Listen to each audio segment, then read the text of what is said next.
வேலூர் மாவட்டம் சேர்க்காடு அங்க இருக்கக்கூடிய திருவள்ளுவர் பல்கலைக்கழகத்துல ஒரு 9 அசிஸ்டன்ட் ப்ரொஃபசர் பணிக்கான காலி இடங்கள் அறிவிக்கப்பட்டிருக்கு. அது ஆன்லைன் மூலமா கடந்த 16ஆம் தேதி அறிவிக்கப்பட்டிருக்கு. அதுல 2 பொது, 3 பிற்பட்ட வகுப்பினருக்கானது, மீதமுள்ள 4 வேறு வேறு துறைகளாக பிரிக்கப்பட்டு SCA உமன், அதாவது பட்டியலினத்தில் 3% உள்ஒதுக்கீடாக அருந்ததியர்களுக்காக பிரிச்சாங்க இல்லையா, SCA, அந்த பிரிவுல பெண்களுக்கான பணியிடங்களா ஒதுக்கப்பட்டிருக்கு. என்னங்க 9 பணியிடங்கள்ல 4 SCAன்னு ஒதுக்குனீங்கன்னா SC அப்புறம் என்ன பண்றது அப்படின்னு கேள்வி கேட்டா, அது 200 புள்ளிகள் கொண்ட 200 பாயிண்ட் ரோஸ்டர் முறையின் மூலமாக அவங்களுக்கு ஒதுக்கப்பட்டிருக்கு அப்படின்னு வைஸ் சான்சலர் பதில் சொல்றாரு. அதை கண்டிச்சு கடந்த 2 தினங்களாக புதிய தமிழகம் கட்சியினுடைய மாநில கொள்கை பரப்பு செயலாளர் திரு ஜெயசீலன் அவர்கள் தலைமையில அந்த பல்கலைக்கழகத்துல ஆர்ப்பாட்டம் நடந்தது. அது சில ஊடகங்களில் செய்தியாக வந்திருக்கு. இது 2024ஆம் ஆண்டு ஒரு பல்கலைக்கழகத்துல நடந்துகிட்டு இருக்கக்கூடிய ஒரு செய்தி. இந்த உள்ஒதுக்கீடு அமல்படுத்தப்பட்டு கடந்த 15 ஆண்டுகளில் எத்தனை பல்கலைக்கழகங்கள், எத்தனை துறைகள், எத்தனை பணியிடங்கள் இந்த மாதிரி அநியாயமா பகிர்ந்தளிக்கப்பட்டிருக்குங்கிறத மட்டும் கொஞ்சம் கற்பனை பண்ணி பாருங்க. பெரிய பதவிகள் எப்போதுமே குறைவாகத்தான் வரும், அதுதான் இயல்பு. அப்படி குறைவாக வரக்கூடிய பணிகள் பட்டியலினத்தில் இருக்கக்கூடியவர்களுக்கு முறையாக ஒதுக்கப்படாது, ஒதுக்கப்பட முடியாது.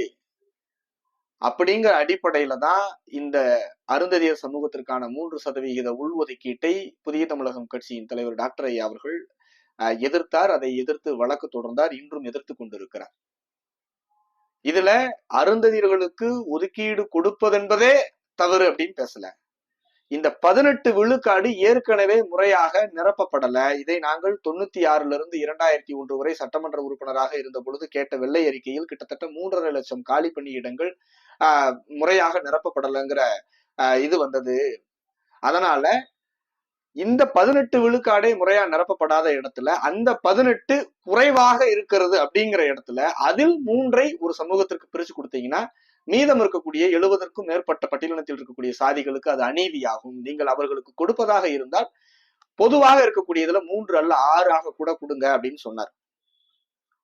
இப்ப இந்த 3% உள்ஒதுக்கீடு எத்தனை பெரிய சமூக அநீதிகளை செஞ்சிட்டு இருக்குங்கிறதுக்கு இந்த ஒரு சம்பவம் எடுத்துக்காட்டு. தேவேந்திரகுல வேளாளர்கள் இதையும் கருத்தில் கொண்டுதான், இதையும் கவனத்தில் கொண்டுதான், அதாவது அரசியலமைப்பு வழங்கி இருக்கக்கூடிய இந்த இடஒதுக்கீடு முறையும் முறையாக அமல்படுத்தப்பட்டு நமது வாழ்வில் மேம்பாடு ஏற்படல, சமூக ரீதியாகவும் எஸ்சி அப்படிங்கிற ஒரு தாழ்வு மனப்பான்மையை சமூகத்தின் மீது விதைத்து அது சமூக ரீதியாக மிக பெரும் பின்னடைவை ஏற்படுத்திட்டு இருக்கு. அப்போ சமூக ரீதியாகவும் நமக்கான வாய்ப்புகள் இங்க மறுக்கப்படுது, பொருளாதார ரீதியான வளர்ச்சிக்கும் இங்கு வாய்ப்பு இல்லாமல் இருக்குது, அரசியல் ரீதியான வாய்ப்புகளும் அந்த 18 விழுக்காட்டுக்குள்ள சுருங்கி முடங்கி போறதுனால ஒட்டுமொத்தமாக ஒரு பெரிய சமூகம் மிகப்பெரிய பின்னடைவு, 100 ஆண்டு கால பின்னடைவை சந்திக்க வேண்டியது இருக்குது. இதற்கு ஒரே தீர்வு எஸ்சி பட்டியலிருந்து வெளியேறி பொது பிரிவோடு கலந்து அங்கு இருக்கக்கூடிய வாய்ப்புகளை பயன்படுத்தி அங்க இருக்கக்கூடிய சமூக நிலையை அடைஞ்சுதான் ஒரு சமநிலை சமூகத்துல அடைய முடியும் அப்படிங்கறதுதான் பட்டியல் வெளியேற்ற கோரிக்கையை தேவேந்திர குல வேளாளர் சமூக மக்கள் முன்னெடுக்கிறாங்க. இதை ஏற்கனவே இந்த அரசியலமைப்பு வழங்கி இருக்கக்கூடிய வாய்ப்புகளையும் முறையா வழங்காத இந்த கூட்டம் பட்டியல்ல இருந்து வெளில போனா சாப்பாட்டுக்கு என்ன பண்ணுவீங்கன்னு ஒரு கருத்தியலையும் பேசுறான். இங்க கொடுக்கறதையும் கொடுத்து இவங்களுக்கான வளர்ச்சியை கொடுக்க அவன் முன் வரல, தயாரா இல்ல, இவர்கள் வளர்வதை அவன் விரும்பல. சரி, வெளியில போலான்னா வெளியில போய் வளர்ந்துருவாங்கிறதுல அவன் என்ன பண்றான், வெளியில போனா சாப்பாட்டுக்கு என்ன பண்ணுவீங்க அப்படின்னு ஒரு கற்பிதம் செய்யறான். இப்ப இதில் தேவேந்திர குல வேளாளர்களாவது பரவாயில்ல, அதாவது நடக்கக்கூடிய அநீதிகளை புரிஞ்சுக்கிட்டு ஒரே தீர்வு எஸ்சி பட்டியலிலிருந்து வெளியேறி நமது அடையாளத்தையும் அதிகாரத்தையும் மீட்டுக் கொள்வதுதான் அப்படிங்கிற முடிவுக்கு இப்ப கிட்டத்தட்ட போராடிக்கிட்டு இருக்கிறாங்க. நிச்சயமாக அதை வென்றெடுப்பார்கள். ஆனால் மிக பரிதாபமான நிலையில் இருப்பது வட மாவட்டத்தில் அடர்த்தியாக தமிழகம் எங்கும் பரவலாக இருக்கக்கூடிய பறையர் சமூகம் தான். தமிழர்களின் வரலாற்றுல மிக முக்கியமான அங்கம் வகிக்கக்கூடிய பறையர் பேரின மக்கள், சாம்பவர் என்று உயர்வாக பல இடங்களில் அழைக்கப்படக்கூடிய மக்கள் தமிழகம் எங்கும் பரவி கிட்டத்தட்ட 1 கோடி மக்கள் தொகை கொண்ட பெரிய சமூகம். ஆனால் அந்த சமூகம் கருணாநிதி காலத்தில் கருணாநிதிக்கு சாமரம் வீசிக்கொண்டும், இப்போது ஸ்டாலின் காலத்தில் ஸ்டாலினுக்கு சாமரம் வீசிக்கொண்டு இருக்கக்கூடிய திருமாவளவன் அவர்களின் மிகப்பெரிய சதியால எவ்வளவு பெரிய பின்னடைவில் இருக்குங்கிறது மிகப்பெரிய வேதனை. எண்ணிக்கை பெரும்பான்மையான சமூகம் இன்றில்லை, 100 வருஷத்துக்கு முன்னாலே MC ராஜா, தாத்தா ரெட்டைமலை சீனிவாசன் அவர்களை போன்ற பெரிய ஆளுமைகளால் அரசியல் படுத்தப்பட்ட சமூகமும் கூட, 100 ஆண்டு கால அரசியல் வரலாறு கொண்ட சமூகம் இன்று அரசியலிலும் பின்தங்கி, சமூக ரீதியாகவும் பின்தங்கி, ஒரே ஒரு குடும்பத்தை வளர்த்து விடுவதற்கு, ஒரே ஒரு குடும்பத்தை தூக்கி சுமக்கக்கூடிய ஒரு மிகப்பெரிய அநீதி இந்த நிலத்தில் நடந்துட்டு இருக்கு. இதுக்கு ஒரே காரணம் திருமாவளவன் அவர்கள் தான். இதையெல்லாம் கருத்தில் கொண்டுதான் இந்த 3% உள்ஒதுக்கீடு வரும் பொழுதே புதிய தமிழ் கட்சி தலைவர் அவர்கள் எதிர்த்தார். அப்போதும் இந்த உள்ஒதுக்கீட்டுக்கு ஆதரவாக கருணாநிதி அவர்களால் ஏவப்பட்ட அம்பு திருமாவளவன் அவர்கள் தான். இன்னைக்கு இந்த உள்ஒதுக்கீட்டால பெரிய அளவுக்கு தேவேந்திர குல வேளாளர்களை விடவும் ஆதிராவிடர் என்று அழைக்கப்படக்கூடிய பறையர் சமூகம் பெரிய பாதிப்புக்கு உள்ளாகிறார்கள் அப்படிங்கிறத மக்கள் புரிஞ்சுக்கிட்டாங்க. அது எத்தனை காலத்துக்கு புரிஞ்சுக்காமே இருப்பாங்க? வேலூர் மிக அடர்த்தியாக பறையர் சமூகம் இருக்கக்கூடிய பகுதி, அங்கு இந்த இது போல நடக்குது. இது 15 ஆண்டுகளாக தொடர்ந்து நடந்துகிட்டு தான் இருக்குது. இதனால் வாய்ப்பு மறுக்கப்பட்ட, படிச்சுட்டு வேலைக்காக இயங்கிட்டு இருக்கக்கூடிய, போராடிட்டு இருக்கக்கூடிய பல பறையர் சமூக மக்களிடம் மிகப்பெரிய கொந்தளிப்பை ஏற்படுத்திருக்கு. அவங்க ஒரு புரிதலுக்கு வந்துட்டாங்க. என்ன, நாம 2010 சொன்னது 2024 அநேக மக்களுக்கு புரிஞ்சிருக்கு. ஆமா, அவர் அன்னைக்கு உள்ஒதுக்கீட்டை எதிர்த்தது சரிதான் அப்படின்னு.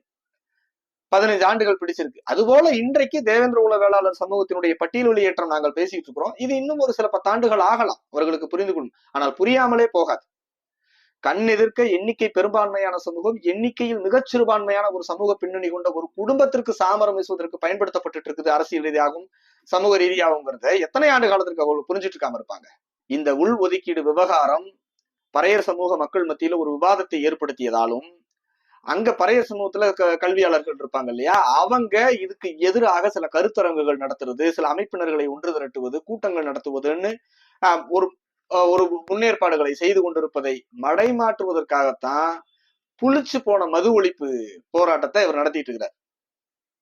மது ஒழிப்பு மாநாட்டுக்கு சிறப்பு அழைப்பாளர்கள் திமுகவிலிருந்து RS பாரதி எப்படி இருக்குன்னு பாருங்க.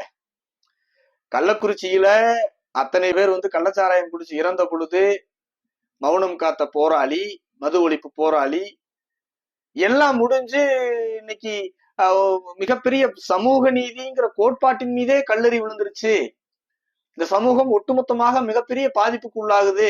அரசியல் ரீதியாகவும் பொருளாதார ரீதியாகவும் சமூக ரீதியாகவும் மிகப்பெரிய பின்னடைவுக்கு ஆளாகி கிடக்குறதுங்கிற உண்மை வெளியில வந்துருங்கிற அச்சம், அந்த வெளியில வந்துருச்சுங்கிற அந்த பதட்டத்துல மது ஒழிப்பு நாடகம். மக்கள் எத்தனை காலத்துக்கு தான் வெகுளிகளாக இருப்பார்கள்? எத்தனை காலத்துக்கு தான் இதையெல்லாம் தூங்கும் போது யோசனை வரும்ல, என்னடா நம்ம இவ்வளவு எண்ணிக்கை பெரும்பான்மையா இருக்கிறோம், இவ்வளவு மக்கள் இருக்கிறோம், வட மாவட்டத்துல நம்ம இல்லாத ஊர்களே கிடையாது, தென் மாவட்டத்திலயும் கிட்டத்தட்ட பரவி வாழ்றோம், இவ்வளவு பெரிய சமூகமா இருக்கிறோம், ஆனால் சில அற்ப பதவிகளுக்காக வாக்களிக்கிறோம், கூட்டணி தர்மம் காத்து வாக்களிக்கிறோம். ஆனால் அந்த சீட்டுகளை தாண்டி வேற சமூக ரீதியான முன்னேற்றம் ஒண்ணுமே அடைய முடியல. 1997 மேல உளவு முருகேசன் படுகொலை செய்யப்பட்டாரு. கிட்டத்தட்ட இன்றிலிருந்து 27 ஆண்டுகள் ஆயிடுச்சு. இன்னும் அந்த ஊர்ல தீண்டாமை கொடுமை இருக்கு. மதுரையில ஒரு நர்ஸ் போய் வைத்தியம் பார்க்க போனா அங்கும் தீண்டாமை இருக்குது. உள்ளாட்சி பிரதிநிதியாக தேர்ந்தெடுத்தால் குடியேற்ற விட மாட்டான், பதவி ஏற்க விட மாட்டான். அப்ப இன்னும் சுதந்திரம் அடைந்த இத்தனை ஆண்டு காலமாக நவீன ஊடகங்கள் இவ்வளவு வளர்ந்த காலத்திலும் இவ்வளவு பெரிய சாதிய தீண்டாமைகளுக்கும் நாம ஆளாயிட்டு கிடக்குறோம். கிட்டத்தட்ட 1 கோடி பேர் இருக்கிறோம். 1.5 லட்சம் பேருக்கு ஒரு சட்டமன்ற உறுப்பினராக இருந்தாலும் கிட்டத்தட்ட நம்ம 60-70 சட்டமன்ற உறுப்பினர் இருக்கணும். அதுக்கும் வழி இல்லாம இருக்குது.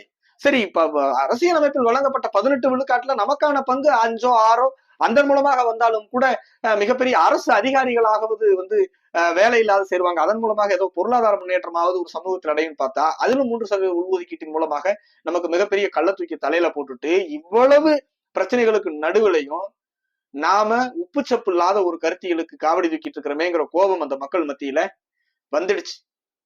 அது அங்கங்கே அந்த சலசலப்பை நம்ம பார்க்க முடியுது. இது நிச்சயமாக அரசியலாகவும் நிச்சயமாக மாறும். இதில் தேவேந்திர குல வேளாளர்களின் பட்டியல் வெளியேற்றத்திற்கு எதிராக பேசுவது என்பது மிகப்பெரிய நகைச்சுவையாக இருக்குது.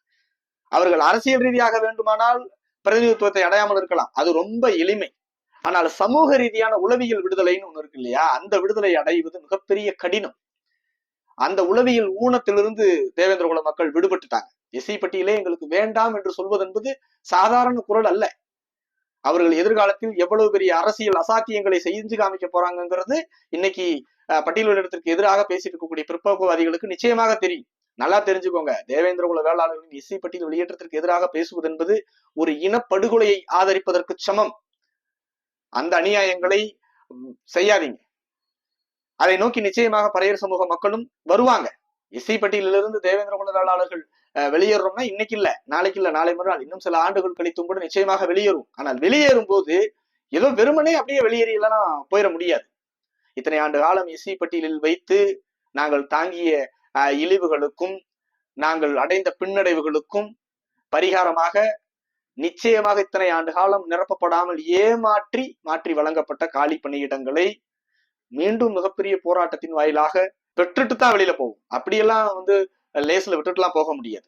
இந்த உள்ஒதுக்கீடு விவகாரத்திலும் கூட நீதிமன்றம் தீர்ப்பு வழங்கியிருக்கு அப்படின்னு சில அறிவுஜீவிகள் அதிமேதாவிகள் பேசுறாங்க.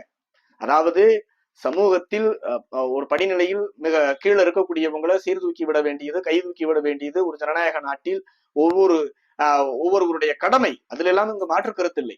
ஆனால் தமிழகத்தில் அதை நடைமுறைப்படுத்துவதில் இருக்கக்கூடிய மிகப்பெரிய குளறுபடி, குழப்பம் பெரியது. அது அநேக சமூகங்களுக்கு மிகப்பெரிய பாதிப்பை ஏற்படுத்தக்கூடியது. அதைத்தான் நாம் எதிர்க்கிறோம். அன்று நாங்கள் எதிர்த்தோம், இன்று பலரும் எதிர்க்கிறார்கள். நிச்சயமாக எதிர்காலத்தில் இது சரி செய்யப்படும்படியான ஒரு போராட்டத்தை மக்கள் முன்னெடுப்பார்கள்.